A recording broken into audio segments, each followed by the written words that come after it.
ਸਤਿ ਸ਼੍ਰੀ ਅਕਾਲ ਜੀ। ਤੁਸੀਂ ਪ੍ਰਾਈਮ ਏਸ਼ੀਆ ਟੈਲੀਵਿਜ਼ਨ ਦੇਖ ਰਹੇ ਹੋ। ਮੈਂ ਹਾਂ ਸਵਰਨ ਸਿੰਘ ਟੈਣਾ ਤੇ ਦੋਸਤੋ, ਹਰ ਰੋਜ਼ ਦੀ ਤਰ੍ਹਾਂ ਹੀ ਪ੍ਰੋਗਰਾਮ ਖਬਰ ਦੀ ਖਬਰ ਲੈ ਕੇ ਹਾਜ਼ਰ ਹਾਂ। ਪਹਿਲੀ ਵੱਡੀ ਖਬਰ ਦੇ ਵੱਲ ਜਾਣ ਤੋਂ ਪਹਿਲਾਂ ਪੰਜਾਬ ਦੇ ਮੌਸਮ ਦੀ ਹਾਲ ਬਿਆਨੀ।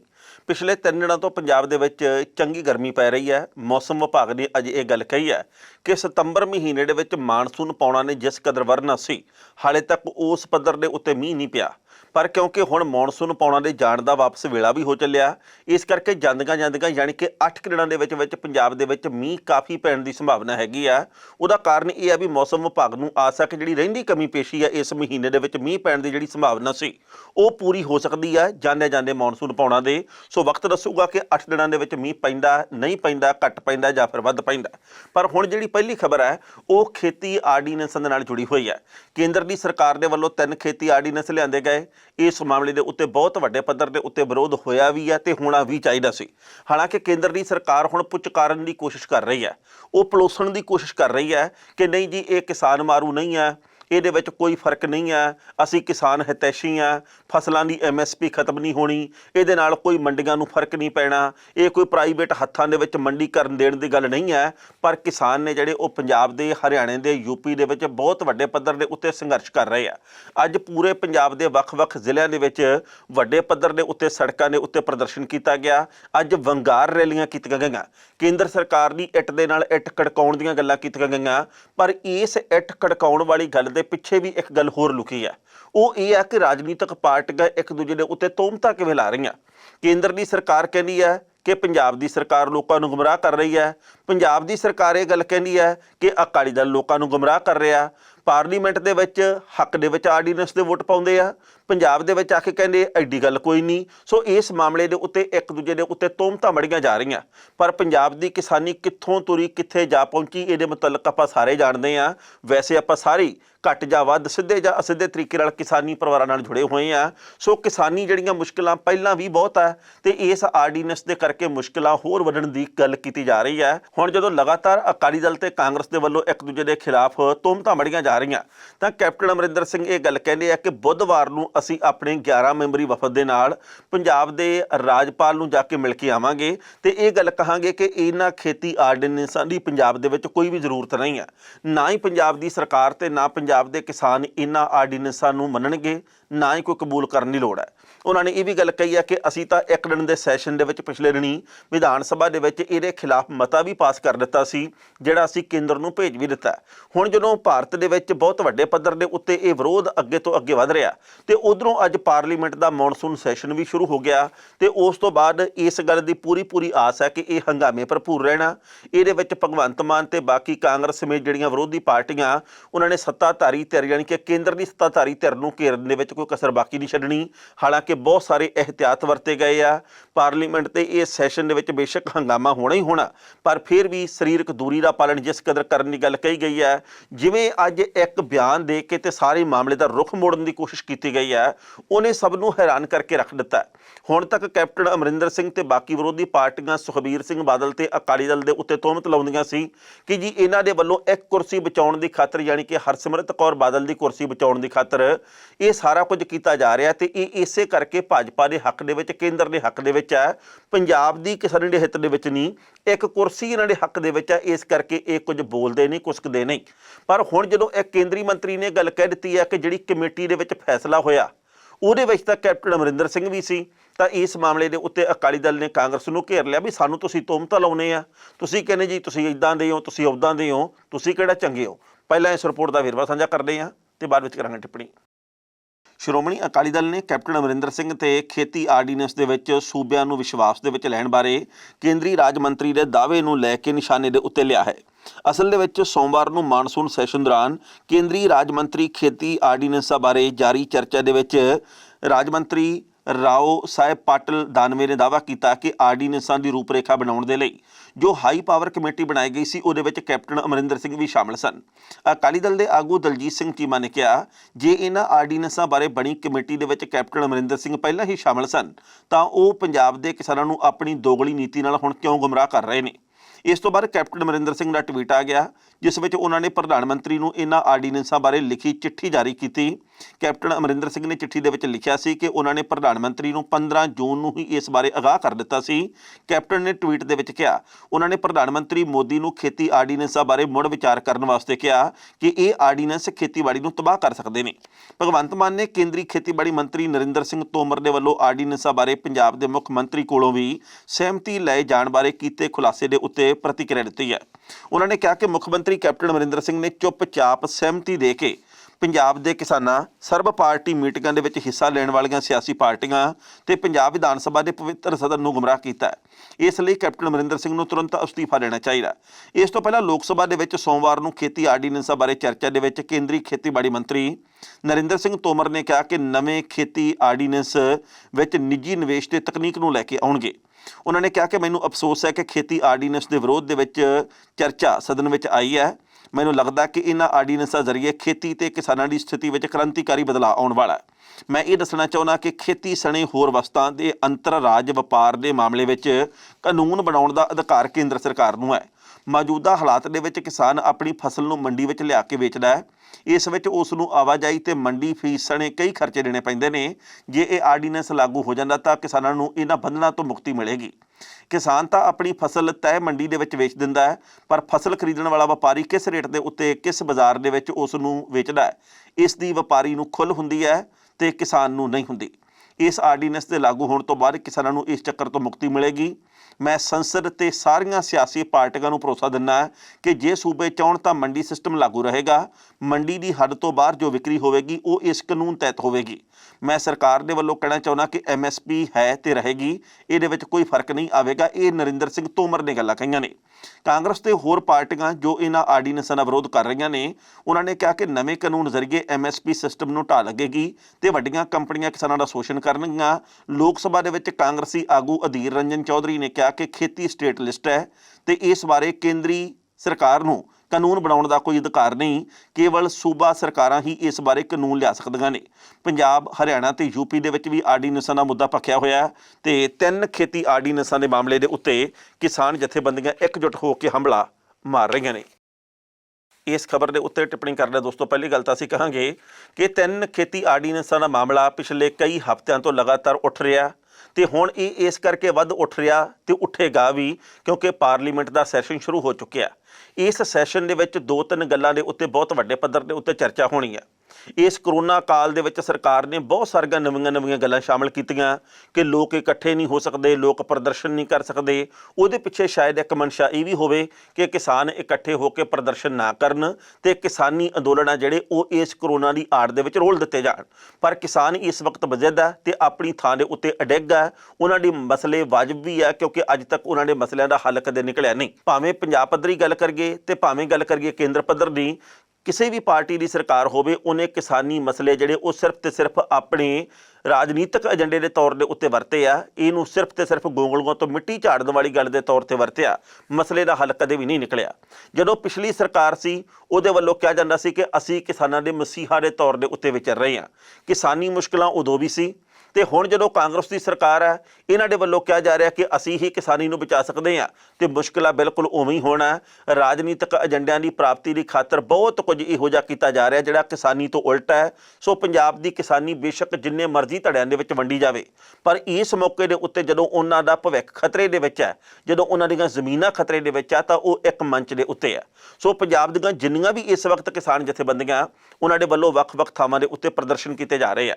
ਪਰ ਸੋਚਣ ਵਿਚਾਰਨ ਵਾਲੀ ਗੱਲ ਇੱਕ ਇਹ ਹੈ ਕਿ ਪਾਰਲੀਮੈਂਟ ਦੇ ਵਿੱਚ ਕੁਝ ਹੋਰ ਤੇ ਬਾਹਰ ਆ ਕੇ ਕੁਝ ਹੋਰ ਤੇ ਪੰਜਾਬ ਦੇ ਨੇਤਾ ਕੁਝ ਹੋਰ ਕਹਿੰਦੇ ਆ ਤੇ ਵਿਧਾਨ ਸਭਾ ਵੱਲ ਜਾਂਦੇ ਕੁਝ ਹੋਰ ਕਹਿੰਦੇ ਆ। ਇਹਦੇ ਨਾਲ ਇਹਨਾਂ ਰਾਜਨੀਤਿਕ ਲੋਕਾਂ ਨੂੰ ਤਾਂ ਬੇਸ਼ੱਕ ਜਿੰਨੇ ਮਰਜ਼ੀ ਫਾਇਦੇ ਹੁੰਦੇ ਹੋਣ, ਪਰ ਪੰਜਾਬ ਦੀ ਕਿਸਾਨੀ ਨੂੰ ਕਦੇ ਇੱਕ ਪੈਸੇ ਦਾ ਫਾਇਦਾ ਨਹੀਂ ਹੋਇਆ। ਮੈਨੂੰ ਜ਼ਾਤੀ ਤੌਰ ਦੇ ਉੱਤੇ ਇਸ ਗੱਲ ਦਾ ਬੜਾ ਦੁੱਖ ਹੁੰਦਾ ਹੈ।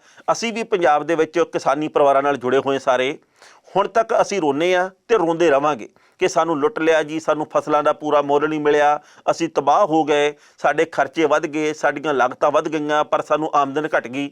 ਪਰ ਉਹ ਕਿਹੜੇ ਕਾਰਨ ਆ ਜਿਹਦੇ ਕਰਕੇ ਜਦੋਂ ਰਾਜਨੀਤਿਕ ਪਾਰਟੀਆਂ ਦੀਆਂ ਰੈਲੀਆਂ ਹੁੰਦੀਆਂ ਉਦੋਂ ਅਸੀਂ ਲਗਾਤਾਰ ਫਿਰ ਹਜ਼ਾਰਾਂ ਦੀ ਗਿਣਤੀ ਦੇ ਵਿੱਚ ਇਕੱਠਾਂ ਦੇ ਵਿੱਚ ਸ਼ਾਮਲ ਹੁੰਦੇ ਆ। ਉਦੋਂ ਸਾਡੀ ਗੈਰਤ ਕਿਹੜੀ ਗੱਲੋਂ ਨਹੀਂ ਜਾਗਦੀ? ਉਦੋਂ ਅਸੀਂ ਇਹ ਗੱਲਾਂ ਕਿਉਂ ਕਹਿੰਦੇ ਜੀ ਕਿ ਅਸੀਂ ਤਾਂ ਪਿਤਾ ਪੁਰਖੀ ਫਲਾਨੀ ਪਾਰਟੀ ਨਾਲ ਜੁੜੇ ਹਾਂ, ਇਸ ਕਰਕੇ ਜਾਣਾ ਪੈਂਦਾ। ਫਿਰ ਇਹ ਵੀ ਸੋਚਿਆ ਕਰ ਗਿਆ ਆਪਾਂ ਕਿ ਪਿਤਾ ਪੁਰਖੀ ਤੌਰ ਦੇ ਉੱਤੇ ਹੀ ਆਪਾਂ ਲੁੱਟੇ ਜਾ ਰਹੇ ਹਾਂ ਤੇ ਹੁਣ ਸਾਨੂੰ ਥੋੜ੍ਹਾ ਜਿਹਾ ਆਪਣੀ ਸੋਚ ਦਾ ਪੱਧਰ ਉੱਚਾ ਚੁੱਕਣਾ ਚਾਹੀਦਾ। ਮੈਂ ਕਿਸੇ ਇੱਕ ਨਿੱਜੀ ਪਾਰਟੀ ਦੇ ਹੱਕ 'ਚ ਨਹੀਂ, ਮੈਂ ਕਿਸੇ ਪਾਰਟੀ ਦੇ ਖਿਲਾਫ ਨਹੀਂ, ਪਰ ਸਾਰਿਆਂ ਦਾ ਮਸਲਾ ਜਦੋਂ ਸਾਂਝਾ ਤੇ ਸਿਰ ਸਾਡਾ ਆਪੋ ਆਪਣਾ, ਸੋਚਣਾ ਅਸੀਂ ਆਪਣੇ ਪੱਧਰ ਦੇ ਉੱਤੇ ਆ। ਸੋ ਪੰਜਾਬ ਦੀ ਕਿਸਾਨੀ ਦੇ ਮਸਲੇ ਹੱਲ ਹੋਣ, ਇਸ ਗੱਲ ਦੀ ਅਸੀਂ ਹਮੇਸ਼ਾ ਕਾਮਨਾ ਕੀਤੀ ਹੈ, ਪਰ ਇਹ ਜੇਕਰ ਸਿਰ ਜੋੜ ਕੇ ਚੱਲਾਂਗੇ ਤੇ ਵੋਟਾਂ ਤੱਕ ਇਹਨਾਂ ਗੱਲਾਂ ਨੂੰ ਚੇਤੇ ਰੱਖਾਂਗੇ ਤਾਂ ਮਸਲੇ ਹੱਲ ਹੋਣੇ ਆ, ਨਹੀਂ ਤਾਂ ਨਹੀਂ। ਖਬਰਾਂ ਦੇ ਉੱਤੇ ਵਿਚਾਰ ਚਰਚਾ ਦੋਸਤੋ ਇਸੇ ਤਰੀਕੇ ਨਾਲ ਜਾਰੀ ਰੱਖਾਂਗੇ, ਪਰ ਪਹਿਲਾਂ ਲੈਣੇ ਛੋਟੀ ਜਿਹੀ ਬ੍ਰੇਕ। ਵਕਫੇ ਤੋਂ ਬਾਅਦ ਇੱਕ ਵਾਰ ਫਿਰ ਤੁਹਾਡਾ ਸਵਾਗਤ ਹੈ ਦੋਸਤੋ। ਕੁਝ ਹੋਰ ਖਬਰਾਂ ਦੇ ਉੱਤੇ ਟਿੱਪਣੀਆਂ ਕਰਦੇ ਹਾਂ। ਪਿਛਲੇ ਦਿਨੀ ਕਾਂਗਰਸ ਹਾਈ ਕਮਾਨ ਦੇ ਵੱਲੋਂ ਵੱਡੇ ਪੱਧਰ ਦੇ ਉੱਤੇ ਰੱਦੋ ਬਦਲ ਕੀਤੀ ਗਈ ਹੈ। ਅਸੀਂ ਇੱਕ ਦਿਨ ਅੱਗੇ ਵੀ ਗੱਲ ਕੀਤੀ ਸੀ ਕਿ ਜਿਸ ਤਰੀਕੇ ਨਾਲ ਹਾਈ ਕਮਾਨ ਨੇ ਆਸ਼ਾ ਕੁਮਾਰੀ ਜਿਹੜੇ ਕਿ ਪੰਜਾਬ ਮਾਮਲਿਆਂ ਦੇ ਇੰਚਾਰਜ ਸੀ ਉਹਨਾਂ ਨੂੰ ਪਰੇ ਕਰਤਾ, ਉਹਨਾਂ ਦੀ ਥਾਂ ਦੇ ਉੱਤੇ ਉੱਤਰਾਖੰਡ ਦੇ ਸਾਬਕਾ ਮੁੱਖ ਮੰਤਰੀ ਹਰੀਸ਼ ਰਾਵਤ ਨੂੰ ਪੰਜਾਬ ਦਾ ਇੰਚਾਰਜ ਲਾ ਦਿੱਤਾ, ਯਾਨੀ ਕਿ ਕਾਂਗਰਸ ਨੇ ਇੰਚਾਰਜ ਲਾਤਾ। ਉਹਦੇ ਨਾਲ ਆਸ਼ਾ ਕੁਮਾਰੀ ਨੂੰ ਨੁਕਰੇ ਲਾਉਣ ਤੋਂ ਬਾਅਦ ਹਰੀਸ਼ ਰਾਵਤ ਕਿੰਨਾ ਕੁ ਕਾਂਗਰਸ ਨੂੰ ਪੰਜਾਬ ਦੇ ਵਿੱਚ ਪੈਰਾਂ ਸਿਰ ਕਰ ਸਕਣਗੇ? ਜਿਹੜੀ ਪਾਟੋ ਧਾੜ ਦੀ ਸ਼ਿਕਾਰ ਹੋਈ ਕਾਂਗਰਸ ਆ ਉਹਨੂੰ ਕਿੰਨਾ ਕੁ ਏਕੇ ਦੀ ਤੰਦ ਦੇ ਵਿੱਚ ਲਿਆ ਸਕਣਗੇ? ਸਿੱਧੂ ਤੇ ਕੈਪਟਨ ਧੜੇ ਨੂੰ ਕੀ ਉਹ ਕਦੇ ਇਕੱਠਾ ਕਰ ਸਕਣਗੇ? ਇਹ ਸਵਾਲ ਅੱਜ ਹਰੀਸ਼ ਰਾਵਤ ਨੂੰ ਵੀ ਪੱਤਰਕਾਰਾਂ ਨੇ ਪੁੱਛ ਲਏ ਤਾਂ ਉਹਨਾਂ ਨੇ ਪੱਤਰकारों ਨੂੰ ਇਹ ਗੱਲ कही है कि मुझे पता है कि क्या चल रहा है और मैं सभी को इकट्ठा करने की पूरी कोशिश करूँगा। यानी कि उन्होंने भी अज कोशिश की गल कर दी है। ये कोशिश कितनी कि सफल होंदी है ये वक्त दसूगा। पर जिस तरीके दे नाल कैप्टन अमरिंदर सिंह धड़े नूं मुकम्मल तौर दे उत्ते परे किया गया, जो रद्दो बदल किया गया, कैप्टन अमरिंदर सिंह नूं भी इनवाइटिंगां दे विच नहीं रखिया गया, उन्होंने परम मित्रां नूं भी नहीं रखिया गया, उन्होंने बहुत सत्कारयोग ते भरोसेयोग आशा कुमारी होरां नूं भी परे कर दिता गया। वैसे आशा कुमारी दे मुतलक तां पिछले काफ़ी लंबे समय तो विरोधी सुरां उठ रहीआं सी कि इन्हां दी कोई परफॉर्मेंस नहीं है, पंजाब दे विच इन्हां दे वल्लों कोई एके दी गल कीती नहीं जा रही, पंजाब दे विच सरगर्मी कोई नहीं, शायद इस करके लांभे कर दिता गया। पर सब तो वध हैरानी इस गल दे उत्ते भी हुई है कि नवजोत सिंह सिद्धू का भी कख नहीं बनिया। आस इस गल की की जा रही सी कि सिद्धू होरी चुप है, शायद इस करके कांग्रेस दे विच होऊगा रद्दो बदल, मैनूं कोई उच्चा वड्डा अहुदा मिलूगा क्योंकि मैं गांधी परिवार दे राहुल ते प्रियंका दे काफ़ी नेड़े आ। पर एक दुकी की कोई कदर नहीं हुई, उत्थे बिल्कुल पछाण नहीं हुई। सो नवजोत सिंह सिद्धू भी चुप है, उन्हें किन्नी देर चुप रहना ये उहदी मर्जी है कि वह चुप रह के राजनीतिक भविख सुरक्षित है, ये उन्होंने पता होगा। पर कांग्रेस हाईकमान जिहदे उत्ते बेहद प्रभाव मनिया जांदा सी नवजोत दा, जिहदे कहण दे उत्ते कदे छत्तीसगढ़ दे विच चोण प्रचार करो, कदे किते करो, कदे पंजाब दे वख-वख हिस्सिਆਂ ਦੇ ਵਿੱਚ करो, उस नवजोत सिंह सिद्धू ਨੂੰ हाईकमान ने बेरा वट्टे नहीं पुछया ਇਹਦੇ ਪਿੱਛੇ ਕਾਰਨ ਕੀ ਹੈ। ਅੱਜ ਇੱਕ ਸੱਜਣ ਨੇ ਸਾਨੂੰ ਫੋਨ ਕੀਤਾ, ਉਹ ਕਹਿੰਦਾ ਵੀ ਇਹਦੇ ਪਿੱਛੇ ਇਹ ਵੀ ਕਾਰਨ ਹੋ ਸਕਦਾ ਵੀ ਜੇਕਰ ਸਿੱਧੂ ਨੂੰ ਕੋਈ ਵੱਡਾ ਅਹੁਦਾ ਦੇ ਦਿੰਦੇ ਤਾਂ ਕੈਪਟਨ ਖੇਮਾ ਤੜਿੰਗ ਹੋ ਜਾਣਾ ਸੀ, ਹੋ ਸਕਦਾ ਪੰਜਾਬ ਦੇ ਵਿੱਚ ਕਾਂਗਰਸ ਨੂੰ ਸੰਕਟ ਪੈਦਾ ਹੋ ਜਾਂਦਾ। ਉਹ ਕਹਿੰਦਾ ਜੀ ਹੋ ਸਕਦਾ 6 ਮਹੀਨਿਆਂ ਬਾਅਦ ਸਿੱਧੂ ਨੂੰ ਅੱਗੇ ਕੀਤਾ ਜਾਵੇ। ਤਾਂ ਮੈਂ ਅੱਗੋਂ ਇਹ ਸਵਾਲ ਕੀਤਾ ਵੀ 6 ਮਹੀਨਿਆਂ ਬਾਅਦ ਵੀ ਤਾਂ ਉਹੀ ਪੰਗਾ ਪੈਣਾ ਜਿਹੜਾ ਹੁਣ ਪੈਣਾ। ਕੀ ਇਹ ਹੋ ਸਕਦਾ ਕਿ 6 ਮਹੀਨੇ ਬਾਅਦ ਸਿੱਧੂ ਨੂੰ ਅੱਗੇ ਕੀਤਾ ਜਾਵੇ ਤੇ ਫਿਰ ਕੈਪਟਨ ਧੜਾ ਕਵੇ ਜੀ ਹੁਣ ਠੀਕ ਆ, ਪਰ ਜੇਕਰ ਇਸ ਤੋਂ ਪਹਿਲਾਂ ਕੀਤਾ ਜਾਂਦਾ ਅਸੀਂ ਨਾਰਾਜ਼ ਸੀ। ਇਹ ਨਹੀਂ ਹੋਣਾ, ਇਹ ਭਾਵੇਂ 6 ਮਹੀਨਿਆਂ ਬਾਅਦ, ਇਹ ਭਾਵੇਂ ਸਾਲ ਬਾਅਦ ਸਿੱਧੂ ਨੂੰ ਅੱਗੇ ਕੀਤਾ ਜਾਵੇ, ਇੱਕ ਵਾਰੀ ਤਾਂ ਪੰਗਾ ਪੈਣਾ ਹੀ ਪੈਣਾ। ਪਹਿਲਾਂ ਇਸ ਰਿਪੋਰਟ ਦਾ ਵੇਰਵਾ ਤੇ ਬਾਅਦ ਵਿੱਚ ਕਰਾਂਗੇ ਟਿੱਪਣੀ। ਪੰਜਾਬ ਕੈਬਨਿਟ ਦੇ ਵਿੱਚੋਂ ਅਸਤੀਫਾ ਦੇਣ ਤੋਂ ਬਾਅਦ ਹਾਸ਼ੀਏ ਤੇ ਬੈਠੇ ਨਵਜੋਤ ਸਿੱਧੂ ਨੂੰ ਫਿਲਹਾਲ ਕਾਂਗਰਸ ਹਾਈ ਕਮਾਨ ਮੋਹਰੀ ਕਤਾਰ ਦੇ ਵਿੱਚ ਲਿਆਉਣ ਦੇ ਰੌਂ ਦੇ ਵਿੱਚ ਨਹੀਂ ਜਾਪ ਰਹੀ। ਇਸ ਦਾ ਅੰਦਾਜ਼ਾ ਇਸ ਗੱਲ ਤੋਂ ਹੋ ਜਾਂਦਾ ਕਿ ਪਾਰਟੀ ਵੱਲੋਂ ਬੀਤੇ ਦਿਨੀ ਕੌਮੀ ਟੀਮ ਦੇ ਵਿੱਚ ਕੀਤੇ ਗਏ ਵੱਡੇ ਫੇਰਬਦਲ ਦੇ ਵਿੱਚ ਪੰਜਾਬ ਦੇ ਵਿੱਚੋਂ ਸਿਰਫ ਕੁਲਜੀਤ ਨਾਗਰਾ ਨੂੰ ਹੀ ਜਗ੍ਹਾ ਮਿਲੀ ਹੈ, ਜਦ ਕਿ ਉਮੀਦ ਤੋਂ ਉਲਟ ਸਿੱਧੂ ਸਮੇਤ ਪੰਜਾਬ ਦੇ ਕਈ ਸੀਨੀਅਰ ਨੇਤਾਵਾਂ ਨੂੰ ਇਹਦੇ ਵਿੱਚ ਥਾਂ ਨਹੀਂ ਦਿੱਤੀ ਗਈ।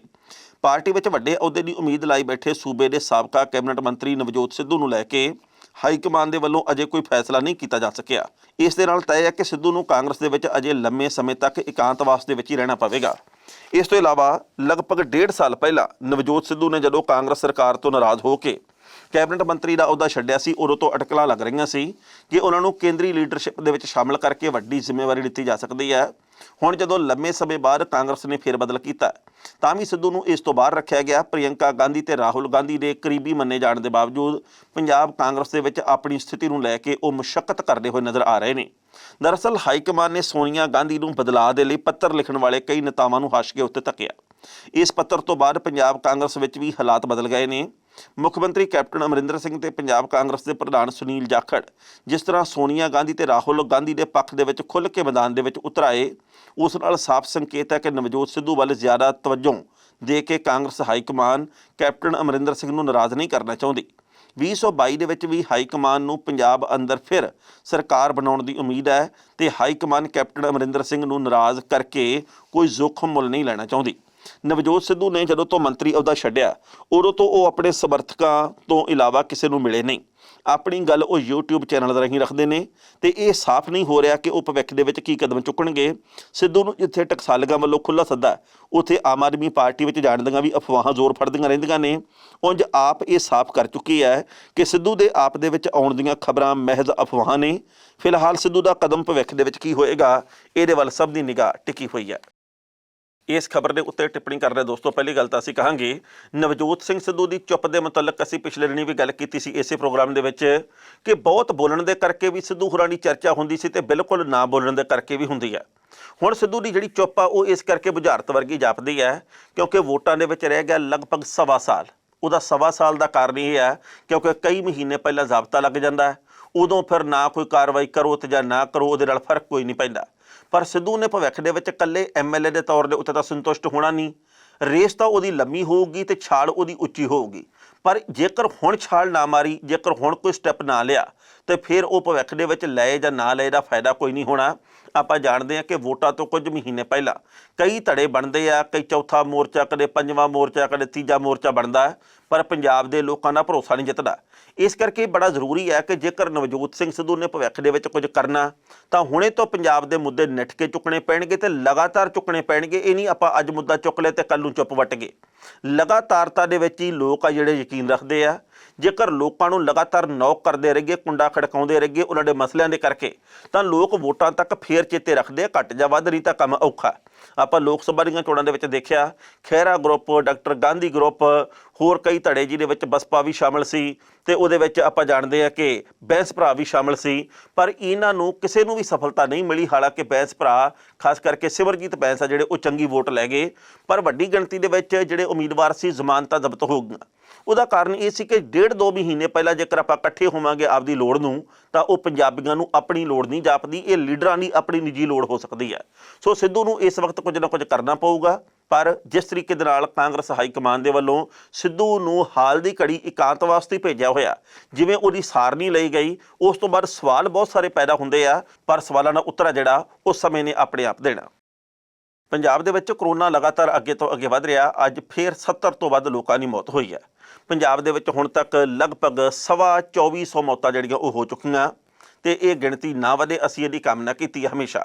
ਪਰ ਪੰਜਾਬ ਦੇ ਵਿੱਚ ਉਹ ਕਿਹੜੇ ਕਾਰਨ ਹੈ ਜਿਹਦੇ ਕਰਕੇ ਕਰੋਨਾ ਇੰਨਾ ਵੱਧ ਰਿਹਾ ਤੇ ਜਿਸ ਤਰੀਕੇ ਦੇ ਨਾਲ ਪੰਜਾਬ ਦੇ ਵਿੱਚ ਹਰ ਰੋਜ਼ ਕਦੇ 1500, ਕਦੇ 1800, ਕਦੇ 2500 ਨਵਾਂ ਕੇਸ ਆ ਰਿਹਾ, ਅਸੀਂ ਬਹੁਤ ਜਲਦ 1 ਲੱਖ ਦੇ ਅੰਕੜੇ ਤੱਕ ਪਹੁੰਚ ਜਾਣਾ। ਯਾਨੀ ਕਿ ਪੰਜਾਬ ਦੇ ਵਿੱਚ ਕਰੋਨਾ ਪੀੜਤਾਂ ਦੀ ਗਿਣਤੀ 1 ਲੱਖ ਦੇ ਨੇੜੇ ਹੋਈ ਵੀ ਪਈ ਹੈ। ਕੁਝ ਕੁ ਦਿਨਾਂ ਤੱਕ, ਕੁਝ ਕੁ ਹਫ਼ਤਿਆਂ ਤੱਕ ਅਸੀਂ ਉਸ ਅੰਕੜੇ ਤੇ ਪਹੁੰਚ ਜਾਣਾ ਜਿੱਥੇ ਸਾਨੂੰ ਪਹੁੰਚਣਾ ਨਹੀਂ ਚਾਹੀਦਾ। ਸੂਬੇ ਦੀ ਸਰਕਾਰ ਆਕਸੀਮੀਟਰਾਂ ਦੀ ਲੜਾਈ ਲੜ ਰਹੀ ਹੈ। ਕੈਪਟਨ ਅਮਰਿੰਦਰ ਸਿੰਘ ਦੇ ਉੱਤੇ ਆਮ ਆਦਮੀ ਪਾਰਟੀ ਦੋਸ਼ ਲਾ ਰਹੀ ਹੈ। ਅਕਾਲੀ ਦਲ ਤੇ ਬਾਕੀ ਵਿਰੋਧੀ ਪਾਰਟੀਆਂ ਆਪਣੀ ਰਾਜਨੀਤੀ ਕਰ ਰਹੀਆਂ, ਪਰ ਲੋਕ ਇਸ ਵਕਤ ਸੰਕਟ ਦੇ ਵਿੱਚ ਹੈ ਤੇ ਰਾਜਨੀਤਿਕ ਪਾਰਟੀਆਂ ਇਸ ਵਕਤ ਮਸਤੀ ਦੇ ਵਿੱਚ ਕਹਿ ਸਕਦੇ ਹਾਂ, ਕਿਉਂਕਿ ਉਹਨਾਂ ਦੇ ਵੱਲੋਂ ਇਹ ਗੱਲ ਕਹੀ ਜਾ ਰਹੀ ਹੈ ਕਿ ਉਹ ਗਲਤ ਆ, ਮੈਂ ਨਹੀਂ ਗਲਤ, ਉਹ ਗਲਤ ਆ, ਉਹ ਨਹੀਂ ਗਲਤ, ਇੱਦਾਂ ਦਾ ਕੰਮ ਚੱਲਦਾ। ਪਹਿਲਾਂ ਇਸ ਰਿਪੋਰਟ ਦਾ ਵੇਰਵਾ ਤੇ ਬਾਅਦ ਵਿੱਚ ਕਰਾਂਗੇ ਟਿੱਪਣੀ। ਪੰਜਾਬ ਦੇ ਵਿੱਚ ਅੱਜ 2496 ਕਰੋਨਾ ਪੀੜਤ ਨਵੇਂ ਮਰੀਜ਼ ਸਾਹਮਣੇ ਆਏ ਨੇ। ਕਰੋਨਾ ਕਰਕੇ ਪੰਜਾਬ ਦੇ ਵਿੱਚ ਹੁਣ ਤੱਕ 82,113 ਲੋਕ ਪੋਜ਼ੀਟਿਵ ਪਾਏ ਗਏ ਨੇ। ਇਹਦੇ ਵਿੱਚੋਂ 58,999 ਯਾਨੀ ਕਿ ਲਗਭਗ 59,000 ਮਰੀਜ਼ ਠੀਕ ਹੋ ਚੁੱਕੇ ਨੇ ਤੇ 20,690 ਮਰੀਜ਼ ਇਲਾਜ ਅਧੀਨ ਨੇ। 1463 ਮਰੀਜ਼ ਠੀਕ ਹੋ ਕੇ ਘਰ ਪਰਤੇ ਨੇ ਅੱਜ ਦੇ ਵਿੱਚ ਤੇ ਪੀੜਤ 544 ਮਰੀਜ਼ ਆਕਸੀਜਨ ਦੇ ਉੱਤੇ ਨੇ ਤੇ 85 ਮਰੀਜ਼ ਜਿਨ੍ਹਾਂ ਦੀ ਹਾਲਤ ਗੰਭੀਰ ਹੈ ਉਹਨਾਂ ਨੂੰ ਵੈਂਟੀਲੇਟਰ ਦੇ ਸਹਾਰੇ ਰੱਖਿਆ ਗਿਆ। ਅੱਜ ਸਭ ਤੋਂ ਵੱਧ ਯਾਨੀ ਕਿ 14 ਸਤੰਬਰ ਨੂੰ ਮੋਹਾਲੀ ਤੋਂ 408 ਕੇਸ ਸਾਹਮਣੇ ਆਏ ਨੇ। ਪਟਿਆਲੇ ਦੇ ਵਿੱਚ 387, ਲੁਧਿਆਣੇ ਤੋਂ 307, ਜਲੰਧਰ ਤੋਂ 261 ਤੇ ਅੰਮ੍ਰਿਤਸਰ ਤੋਂ 281 ਨਵੇਂ ਪੋਜ਼ੀਟਿਵ ਮਰੀਜ਼ ਸਾਹਮਣੇ ਆਏ। ਹੁਣ ਤੱਕ 2424 ਪੰਜਾਬ ਦੇ ਵਿੱਚ ਮਰੀਜ਼ ਦਮ ਤੋੜ ਚੁੱਕੇ ਨੇ। ਅੱਜ ਦੀਆਂ ਰਿਪੋਰਟਾਂ ਦੇ ਮੁਤਾਬਕ 70 ਮੌਤਾਂ ਦੇ ਵਿੱਚੋਂ 14 ਫਿਰੋਜ਼ਪੁਰ ਦੇ ਵਿੱਚ, 6 ਅੰਮ੍ਰਿਤਸਰ ਦੇ ਵਿੱਚ, 2 ਮੋਹਾਲੀ ਦੇ ਵਿੱਚ, 11 ਲੁਧਿਆਣੇ ਵਿੱਚ, 1 ਬਠਿੰਡੇ, 5 ਜਲੰਧਰ, 6 ਪਟਿਆਲੇ, 5 ਕਪੂਰਥਲਾ, 3 ਫਤਿਹਗੜ੍ਹ ਸਾਹਿਬ, 1 ਫਰੀਦਕੋਟ, 1 ਮੋਗਾ, 1 ਨਵਾਂ ਸ਼ਹਿਰ ਤੇ 5 ਗੁਰਦਾਸਪੁਰ ਦੇ ਵਿੱਚੋਂ ਸਾਹਮਣੇ ਆਈਆਂ ਨੇ। ਭਾਰਤ ਦੇ ਵਿੱਚ ਹੁਣ ਤੱਕ 48 ਲੱਖ ਦੇ ਕਰੀਬ ਲੋਕ ਕਰੋਨਾ ਪੀੜਤ ਹੋ ਚੁੱਕੇ ਨੇ, ਜਿਹਦੇ ਵਿੱਚੋਂ 37,80,000 ਮਰੀਜ਼ਾਂ ਨੇ ਇਸ ਬਿਮਾਰੀ ਨੂੰ ਮਾਤ ਦਿੱਤੀ ਹੈ। ਪਰ ਬਦਕਿਸਮਤੀ ਦੇ ਨਾਲ ਹੁਣ ਤੱਕ ਲਗਭਗ 80,000 ਲੋਕਾਂ ਦੀ ਭਾਰਤ ਦੇ ਵਿੱਚ ਜਾਨ ਜਾ ਚੁੱਕੀ ਹੈ। ਇਸ ਖਬਰ ਦੇ ਉੱਤੇ ਟਿੱਪਣੀ ਕਰਨਾ ਦੋਸਤੋ, ਪਹਿਲੀ ਗੱਲ ਤਾਂ ਅਸੀਂ ਕਹਾਂਗੇ ਬਹੁਤ ਸਾਰੇ ਲੋਕ ਕਹਿੰਦੇ ਵੀ ਕੋਈ ਕਰੋਨਾ ਨਹੀਂ, ਇਹ ਕਰੋਨਾ ਇੱਕ ਡਰਾਮਾ ਹੈ, ਕਰੋਨਾ ਤੋਂ ਸੰਕਟ ਮਹਿਸੂਸ ਕਰਨ ਦੀ ਲੋੜ ਨਹੀਂ। ਪਰ ਅੱਜ ਮੇਰੀ 2-3 ਸਾਥੀਆਂ ਨਾਲ ਇਹੋ ਜਿਹਾ ਨਾਲ ਗੱਲ ਹੋਈ ਹੈ ਜਿਹੜੇ ਕਿ ਕਰੋਨਾ ਪੀੜਤ ਹੋ ਕੇ ਹੁਣ ਠੀਕ ਹੋ ਚੁੱਕੇ ਆ। ਉਹਨਾਂ ਨੇ ਆਪਣੇ ਤਜਰਬੇ ਮੈਨੂੰ ਟੈਲੀਫੋਨ ਤੇ ਦੱਸੇ ਕਿ ਸਾਡੇ ਸਾਰੇ ਪਰਿਵਾਰ ਨੇ 3 ਤੋਂ ਲੈ ਕੇ 5 ਦਿਨ ਕਿਹੋ ਜਿਹੀ ਤਕਲੀਫ ਮਹਿਸੂਸ ਕੀਤੀ ਹੈ। ਉਹਨੇ ਇਹ ਗੱਲ ਕਹੀ ਹੈ ਜੀ ਕਿ ਮੈਨੂੰ 103 ਬੁਖਾਰ ਸੀ ਤੇ 4 ਦਿਨ ਉਤਰਿਆ ਨਹੀਂ ਤੇ ਸਾਹ ਮੇਰਾ ਬੰਦ ਸੀ ਤੇ ਇੱਕ ਮਿੰਟ ਮੈਨੂੰ ਬੜਾ ਭਾਰਾ ਲੱਗਦਾ ਸੀ। ਇਹ ਗੱਲ ਮੈਂ ਸਿਰਫ ਉਹਨਾਂ ਲਈ ਤਾਂ ਦੱਸ ਰਿਹਾ ਵੀ ਜਿਹੜੇ ਇਸ ਪੀੜ ਨੂੰ ਹਟਾਉਂਦੇ ਆ, ਪਤਾ ਉਹਨਾਂ ਨੂੰ ਹੀ ਆ ਵੀ ਕਰੋਨਾ ਕੀ ਚੀਜ਼ ਆ। ਬਾਕੀ ਮੇਰੇ ਵਰਗਾ ਕੋਈ ਵੀ ਬੰਦਾ ਕਵੇ ਜੀ ਕੋਈ ਫਰਕ ਨਹੀਂ ਪੈਂਦਾ, ਇਹ ਕਰੋਨਾ ਐਵੇਂ ਹੀ ਆ, ਉਹਦੇ ਨਾਲ ਵੀ ਕੋਈ ਹਕੀਕਤ ਦਾ ਸੰਬੰਧ ਨਹੀਂ ਹੈਗਾ। ਸੋ ਇਸ ਕਰਕੇ ਆਪਾਂ ਡਰੀਏ। ਕਾਰਨ ਇਹਦਾ ਇਹ ਹੈ ਕਿ ਜੇਕਰ ਅਸੀਂ ਡਰਾਂਗੇ ਤਾਂ ਹੀ ਅਸੀਂ ਸੰਕਟ ਨੂੰ ਸਮਝ ਕੇ ਤੇ ਆਪਣੀ ਅਹਿਤਿਆਤ ਵਰਤਾਂਗੇ ਤੇ ਅਸੀਂ ਆਪਣੀ ਤੇ ਆਪਣੀ ਜ਼ਿੰਦਗੀ ਦੀ ਕੀਮਤ ਨੂੰ ਮਹਿਸੂਸ ਕਰਾਂਗੇ। ਸੋ ਸਰਕਾਰਾਂ ਨੇ ਆਪਣੇ ਪੱਧਰ ਦੇ ਉੱਤੇ ਪਤਾ ਨਹੀਂ ਕੀ ਕਰਨਾ, ਹਾਲੇ ਤੱਕ ਤਾਂ ਕੁਝ ਕੀਤਾ ਨਹੀਂ। ਸੋ ਅਸੀਂ ਲੋਕ ਆਪਣੇ ਪੱਧਰ ਦੇ ਉੱਤੇ ਜਿੰਨਾ ਬਚਾਅ ਕਰ ਸਕਦੇ ਹਾਂ ਉਹ ਕਰਨ ਦੀ ਕੋਸ਼ਿਸ਼ ਕਰੀਏ। ਖਬਰਾਂ ਦੇ ਉੱਤੇ ਵਿਚਾਰ ਚਰਚਾ ਹੋਰ ਵੀ ਹੋ ਸਕਦੀ ਸੀ, ਪਰ ਜੋ ਵਕਤ ਦੀ ਘਾਟ ਰੋਕਣ ਦਾ ਇਸ਼ਾਰਾ ਕਰ ਰਹੀ ਹੈ। ਕੱਲ੍ਹ ਨੂੰ ਇਸੇ ਵੇਲੇ ਖਬਰ ਦੀ ਖਬਰ ਲੈ ਕੇ ਫਿਰ ਹਾਜ਼ਰ ਹੋਵਾਂਗੇ। ਉਦੋਂ ਤੱਕ ਲਈ ਆਗਿਆ ਦਿਓ। ਬਹੁਤ ਬਹੁਤ ਮਿਹਰਬਾਨੀ।